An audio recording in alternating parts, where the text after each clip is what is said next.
Je suis Paul-Marie Moyenga, enseignant-chercheur à l'Université Joseph Kizerbo. Je suis membre du Centre d'excellence CEFORGRI, qui est le centre de formation et de recherche en gestion des risques sociaux. Et quand on parle de l'excellence, pour moi, c'est, disons, la recherche de la perfection.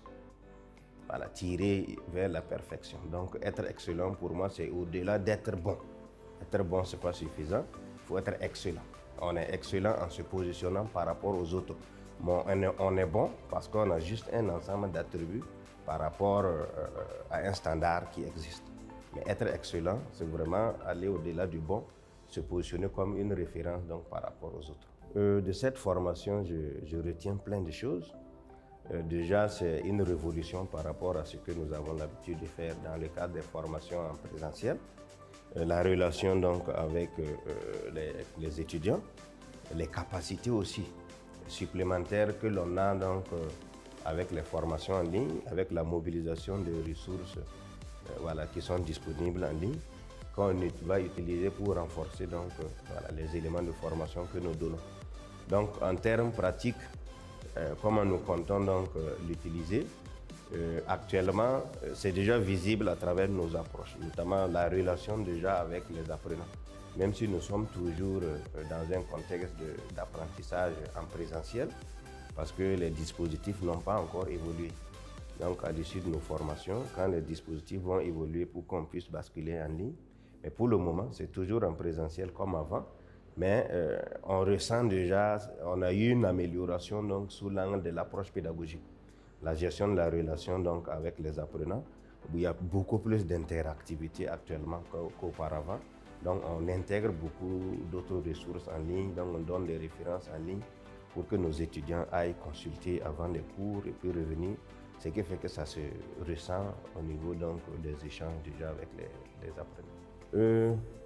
Ce qu'on a aimé dans les ateliers en ligne, d'abord il y a la convivialité.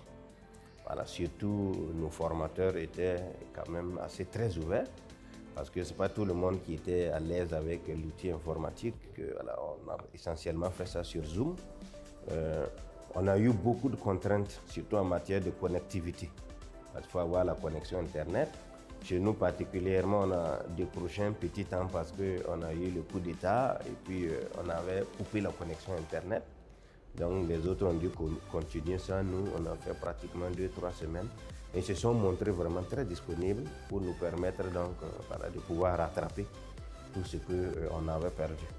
En plus de cela, il y a vraiment beaucoup d'innovations qu'on a prises. Notamment, on a découvert les ressources éducatives libres. Il y a certaines choses qu'on utilisait sur Internet pour renforcer nos enseignements sans se soucier de la nature des droits.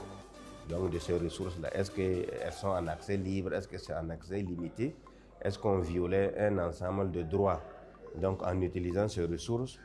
Donc ça nous a permis éventuellement de savoir décortiquer donc, la nature des droits des documents qu'on utilisait, ce qu'on pouvait faire et ce qu'on ne pouvait pas faire également. Donc ce que j'ai peu aimé, c'est peut-être la contrainte liée donc à la gestion de cette formation à notre niveau.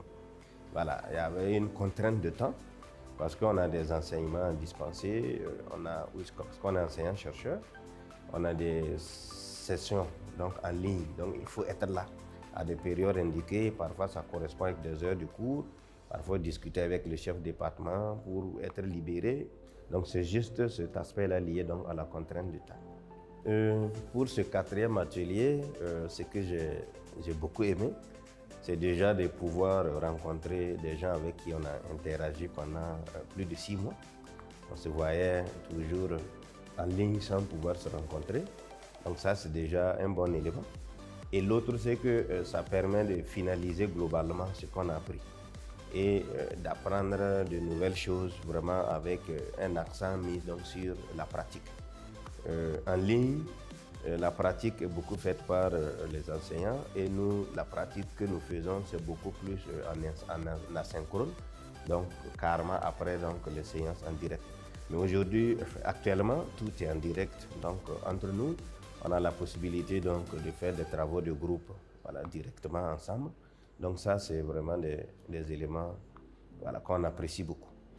Cette expérience, c'est une expérience vraiment inédite pour nous parce que la COVID-19 a mis à nu donc la nécessité pour les établissements d'enseignement supérieur d'aller vers des offres de formation qui nous permettent au système scolaire d'être plus résilient.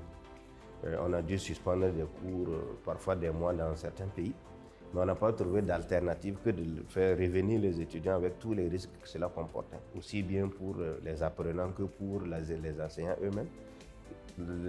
La formation que nous avons reçue n'a fait que nous rendre meilleurs en matière d'approche pédagogique. On a eu aussi beaucoup d'adresses concernant les ressources libres en fonction donc des différentes disciplines. Et ces adresses-là, nous les mettons donc à la disposition de nos apprenants pour qu'ils aillent se former davantage. Ça ne fait que donner beaucoup d'élan aux échanges en classe parce que les étudiants font preuve d'un niveau d'interactivité beaucoup plus élevé parce qu'ils ont d'autres sources d'information que l'étudiant et que l'enseignant du moins. Alors qu'avant, ils devaient se contenter donc de ce que va dire l'enseignant. Aujourd'hui, on essaie d'élargir leurs perspectives, leurs horizons. Donc, on se dit qu'ils auront une culture générale beaucoup plus développée.